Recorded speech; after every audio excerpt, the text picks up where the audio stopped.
Hi guys, tonight I would like to chat with you guys about the importance of taking a medication and also being completely honest with your doctor. As usually, I'm going to speak from my own experience and my own mistakes I've made, and hopefully I'll get you guys to learn from my mistakes and not make the same mistakes that I've made.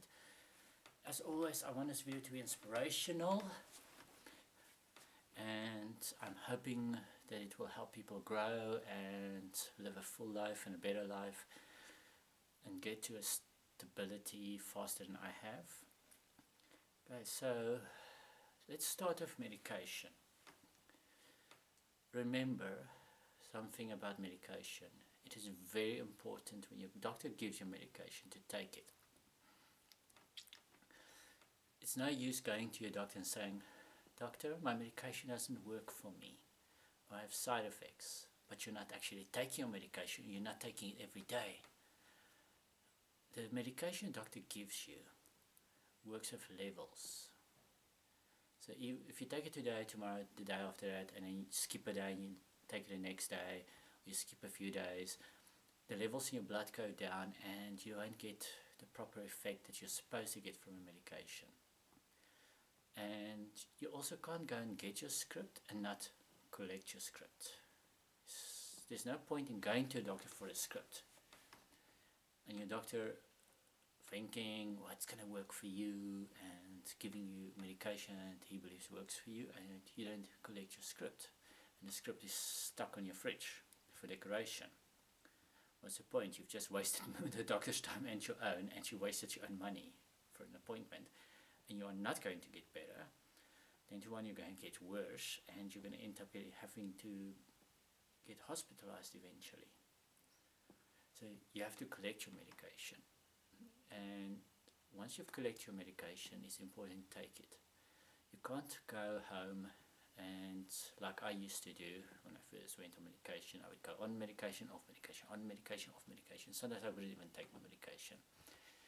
I would collect my medication, and the bag of medication, as soon as I got home, would go into the cupboard and would stay there forever. The problem is that medication can't help you if it's not in your system. The medication doesn't have wireless capabilities.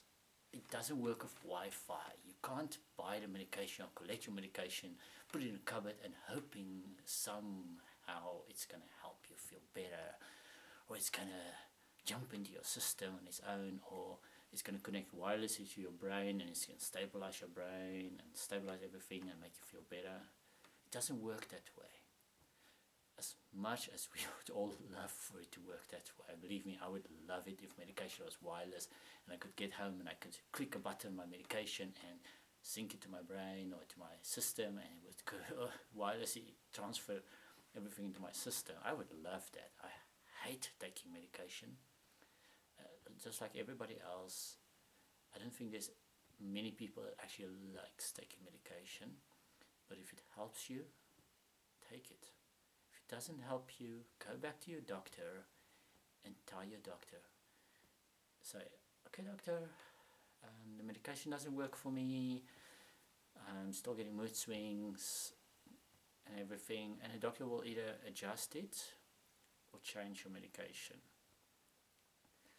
Remember, what works for me won't work for you. Our bodies are different, our systems work different, so there's no point in lying to your doctor and going back and saying, "Oh, I feel fine, I feel great." And well, if you're going to your doctor, you say, "I feel great, I feel awesome," your doctor's going to see that you're manic and he's going to increase your mood stabilizer. So, no, be honest with your doctor. So like I said, medication, no Wi-Fi or Bluetooth capabilities. It doesn't exist. We're not there yet.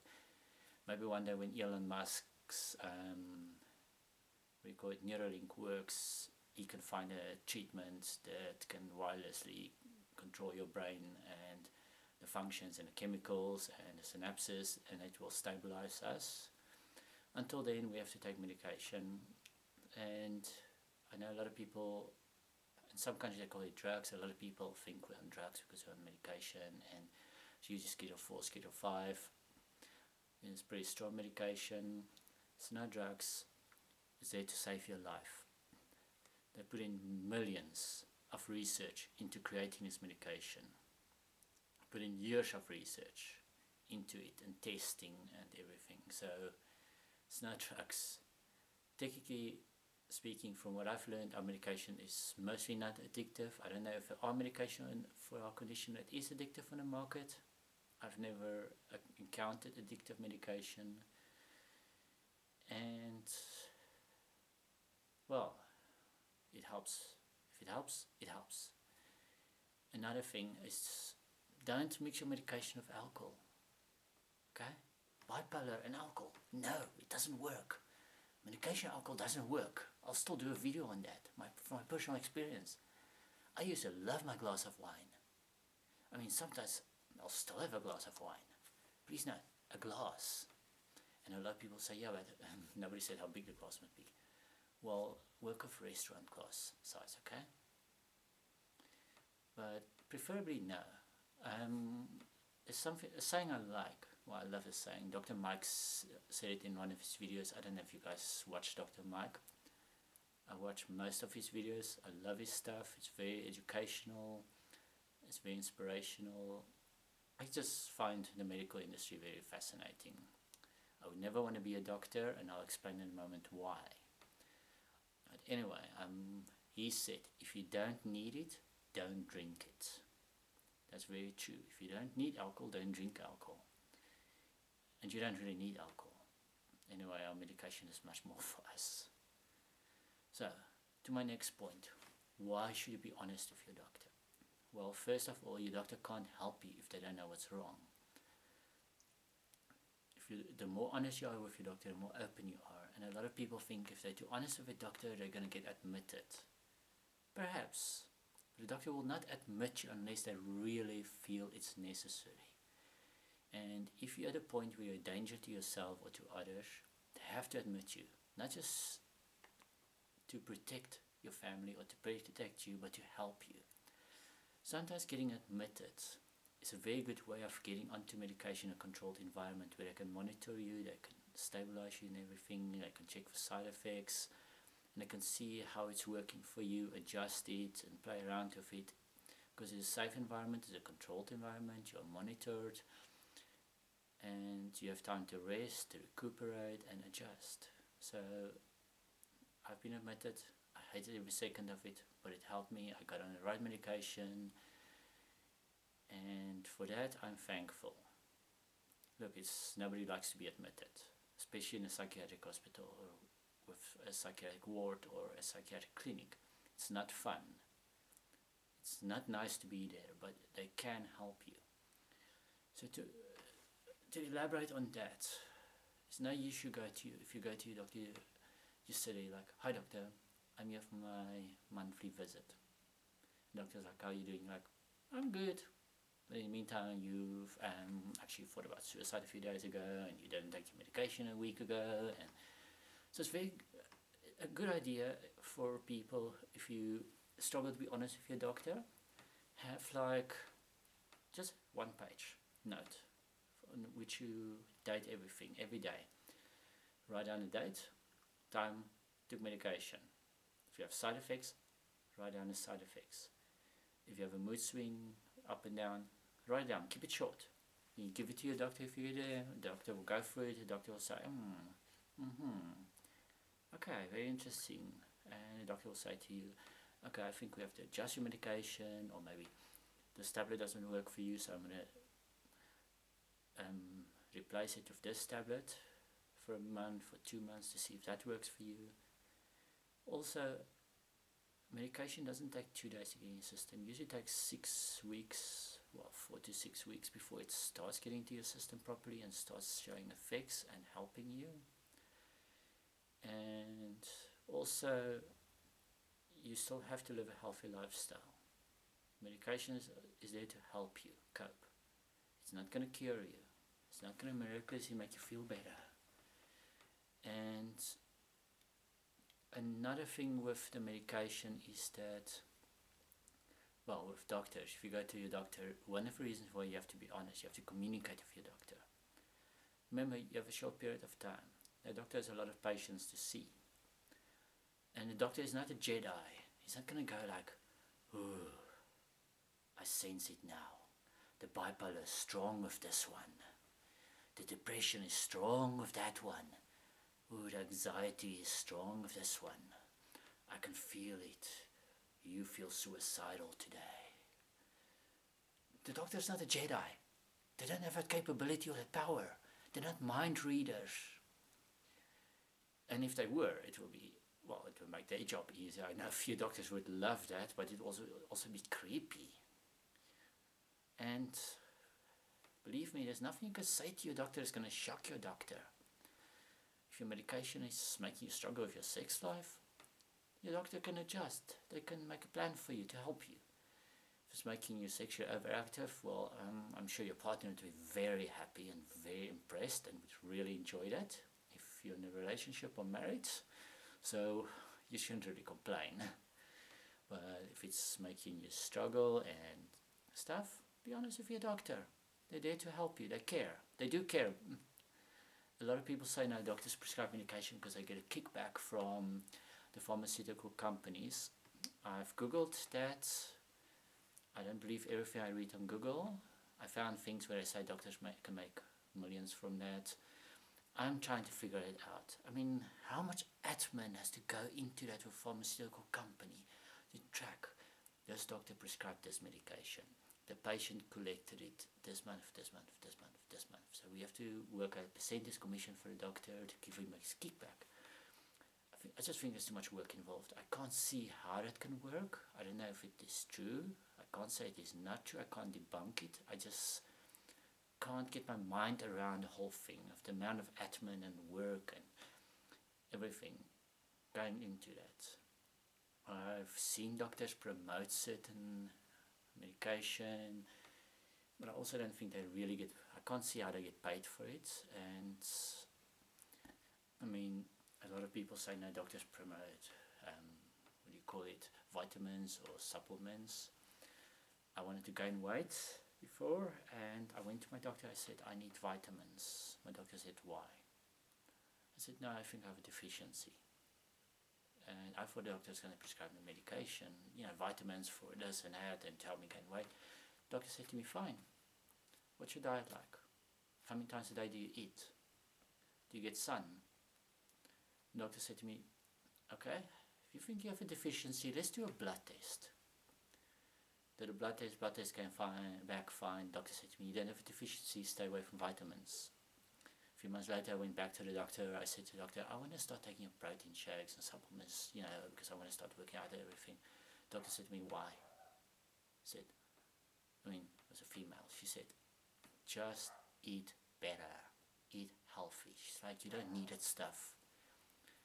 So I don't see how some doctors might maybe promote stuff, not all of them. And there was this one time when one of the reasons why I would say stay away from WebMD. I got sick. I had a few funny symptoms, and I went on WebMD and I googled my symptoms, and I ended up with a list of leukemia, lymph cancer, and a whole bunch of stuff, and I freaked out. And my friend and I went off. We went to the doctor driving, and we sat in and we told the doctor, no, I think I'm dying. I've got leukemia, lymph cancer. And the doctor's like, why? I said, no, I googled my symptoms. And she went like, she's like, let me guess, WebMD. I said, yeah. And the website get a lot of hits. It's like, yeah. Also a lot of fake news get a lot of hits. She's like, what's your symptoms? And I went through my symptoms, and she checked me out and everything, and she said, she looked at everything, my glands, for glandular fever, and the rashes. She's like, nah. She's like, I'm going to do blood tests. I'm going to test you for glandular fever and for tick bite fever. And a full blood count. So my test came back, full blood count was fine. There's a positive for glandular fever and tick bite fever. So I don't have leukemia or lymph cancer or any of that stuff that WebMD said. So basically, if you have a problem, speak with your doctor. They studied for it. They studied years for it. They paid a lot of money to study for what they've studied for and specialize in. It's not easy to study for a doctor. Go watch Dr. Mike's videos, some of his videos where he explain what I go through to study and the standards and the cost of studying for a doctor. And then you might not complain about your doctor's bill, because that doctor's paying for, he has to pay staff, he has to pay rent, he has to sometimes paying off a lot of student loans. And yes, they might eventually drive a fancy car and stuff, but they worked for it. They worked hard for it.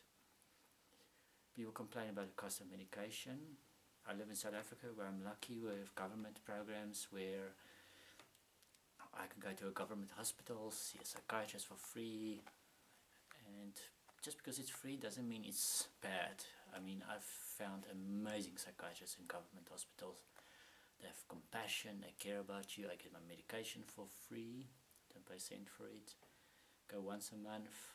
Amazing service, amazing people, nurses, doctors, amazing. The medication works. Never had a problem with it. Like I said, take your medication, be honest with your doctor, stay away from Googling stuff. Yes, it's useful to Google stuff, but another thing I've learned is don't go, when you get medication, go Google side effects. First off, don't Google the side effects, because then everything is going to be like, maybe it's a side effect. My medication's not working for me. And honestly, sometimes the pros outweighs the cons of the medication.